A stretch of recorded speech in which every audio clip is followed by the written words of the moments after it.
इसी बीच में मुंबई के कई इलाके ऐसे हैं जहां पर एनसीबी ने ड्रग्स के मामले पर ताबड़तोड़ छापेमारी की है। एक बड़ी अपडेट इस मामले में यह है कि ड्रग्स के मामले में रिया चक्रवर्ती से पिछले कई घंटों से लगातार पूछताछ हो रही है। 5.5 घंटों से पिछले एनसीबी के सामने रिया चक्रवर्ती हैं। एनसीबी के सवालों का सामना वो आज कर रही हैं। इस मामले में सबसे बड़ी आरोपी रिया चक्रवर्ती से पिछले 5.5 घंटे से लगातार पूछताछ हो रही है। पूछताछ हो रही है शौविक चक्रवर्ती, सैमुअल मिरांडा, दीपेश सावंत, गौरव आर्या से ड्रग डीलिंग को लेकर, और सब मिलकर इस ड्रग्स का क्या करते थे, किसके कहने पर सप्लाई करते थे, आखिर ये शुरुआत कहां से हुई थी, कौन वो लोग हैं जो रिया चक्रवर्ती, शौविक चक्रवर्ती, दीपेश सावंत के जरिए ड्रग्स का इस्तेमाल करते थे, और इस पूरे मामले में क्या सुशांत सिंह राजपूत को लेकर कोई ऐसी जानकारी है जो ड्रग्स से जुड़ी थ्योरी को पुख्ता करती है। ऐसे तमाम सवालों का रिया चक्रवर्ती को जवाब देना है।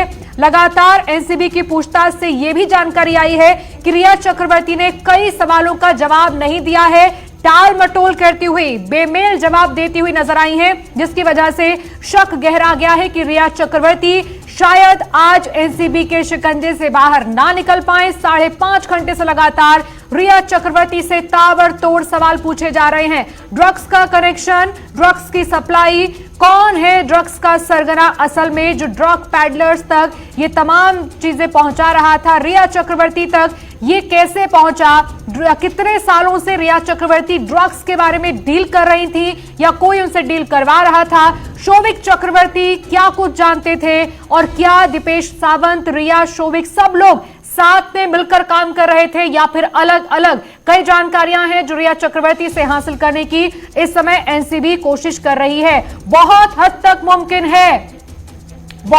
मुमकिन है इस समय सीबीआई दफ्तर के अंदर संदीप सिंह से पूछताछ चल रही है। वो व्यक्ति जो सबसे ज्यादा संदेह के घेरे में था, पैन कार्ड को लेकर, आधार कार्ड को लेकर संदीप से सीबीआई के सवाल जवाब इस समय सामने आ रहे हैं। बल्कि इस समय यह भी पूछा जा रहा है कि संदीप को मौके पर पहुंचने के लिए किसने कहा था। ये वही संदीप है जो सबसे पहले सुशांत मौत मामले के बाद मौके पर पहुंचे थे। सीबीआई ने यह भी पूछा कि मौत की खबर सुशांत की संदीप को किसने दी थी।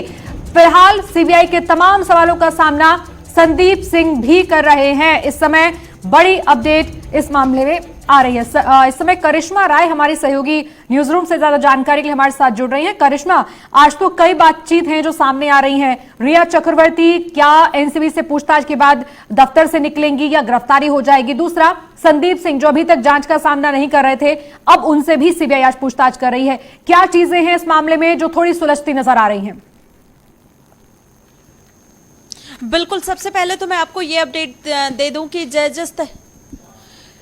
कि रिया चक्रवर्ती से लगातार पूछताछ चल रही है, और इस पूरे मामले में रिया चक्रवर्ती से सीबीआई ने शौविक को सामने बिठा के उनसे पूछताछ की है, और यह भी बताया जा रहा है कि अब उन्हें जो तमाम चैट सामने आई थी वो उनसे दिखाकर पूछे जा रहे हैं कि क्या आप ड्रग का सेवन करती थी या इससे कोई जुड़ी आपके पास जानकारी है, क्या आप इसे लेती थी, कि कौन कौन से लोग इससे जुड़े हुए थे। लेकिन इसका जवाब रिया चक्रवर्ती ने ना में दिया है। इसके बाद ये भी अपडेट आ रही है कि जब एनसीबी की तरफ से उनसे तमाम सवाल किए गए तो वो कहीं ना कहीं अटकती हुई दिखाई दे रही है, जिससे कहीं ना कहीं एनसीबी को संकेत मिल रहे हैं कि वो कुछ छुपा रही हैं।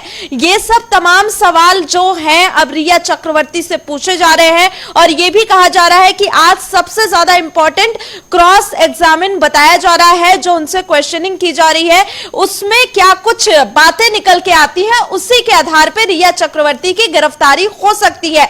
क्योंकि शौविक की अगर बात की जाए, जिस तरीके से शौविक ने तमाम जवाब दिए थे, लगातार शौविक से पूछताछ चल रही थी, उसके साथ सैमुअल मिरांडा से पूछताछ चल रही थी, और ऐसे में अब रिया चक्रवर्ती क्या कहती हैं, इन बातों का सबसे ज्यादा तथ्य जो होगा वो सबसे जरूरी होगा कि क्या इनके जो तमाम जवाब है वो एक जैसे हैं, क्योंकि अगर झूठे होंगे तो जाहिर सी बात है वो अलग अलग होंगे। और लगातार ये भी खबर आ रही थी, एक बड़ी जानकारी आ रही है, दीपेश सावंत ने एक बड़ा खुलासा किया है ड्रग्स मामले को लेकर। एक बड़ी अपडेट है, सुशांत राजपूत मामले में दीपेश सावंत ने रिया के खिलाफ गवाही दी है। इस मामले में सबसे महत्वपूर्ण जानकारी आपको दे रहे हैं। सूत्रों के हवाले से खबर है कि सुशांत मामले में फिलहाल ये कहा जा रहा है कि दीपेश सावंत ने रिया के खिलाफ बातें कही हैं, रिया के खिलाफ गवाही देना दीपेश सावंत ने शुरू कर दिया और ये टर्निंग पॉइंट होगा इस पूरे मामले का। ड्रग्स के मामले में, सुशांत के मामले पर पूछताछ पर दीपेश सावंत का एक तरह से नया टर्न है इस मामले में, क्योंकि अभी तक रिया के खिलाफ बोलने वाला कोई बड़ा सबूत, बड़ा गवाह नहीं मिल रहा था, जिसकी वजह से इस केस में कहा जा रहा था कि कमजोर कड़ी है, जिसकी वजह से रिया की गिरफ्तारी नहीं हो रही है। अशोक पांडे हमारे ब्यूरो चीफ महाराष्ट्र से हमारे साथ जुड़े ज्यादा जानकारी के लिए। अशोक पांडे, दीपेश सावंत का रिया के खिलाफ गवाही देना एक बड़ा टर्निंग पॉइंट होगा इस मामले का। करिश्मा राय, एक बहुत बड़ा टर्निंग पॉइंट इस मामले में, दीपेश सावंत ने रिया के खिलाफ बोलना शुरू कर दिया है।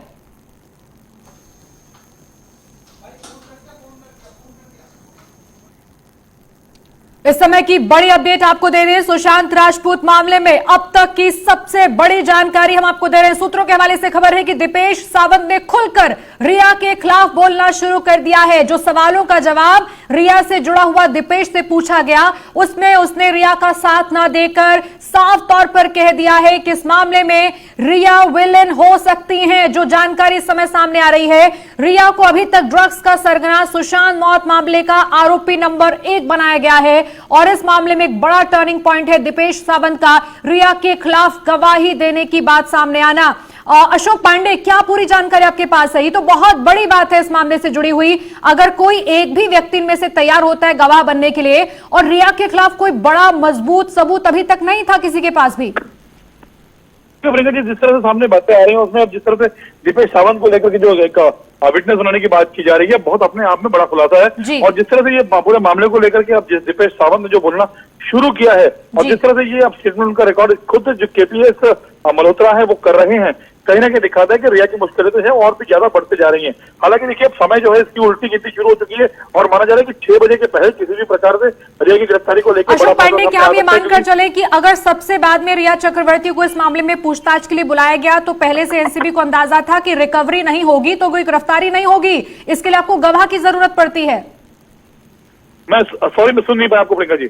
अशोक पांडे, सबसे मजबूत बात यह है इस मामले की कि एनसीबी ने रिया को सबसे आखिर में इसलिए बुलाया क्योंकि कोई रिकवरी नहीं थी रिया के घर से, शोविक के घर से। जो कहा जा रहा था कि अगर ड्रग्स कहीं से रिकवर होगा तभी यह मामला मजबूत होगा, लेकिन अगर गवाह कोई बन जाएगा तो इस मामले का सारा सार निकल आएगा।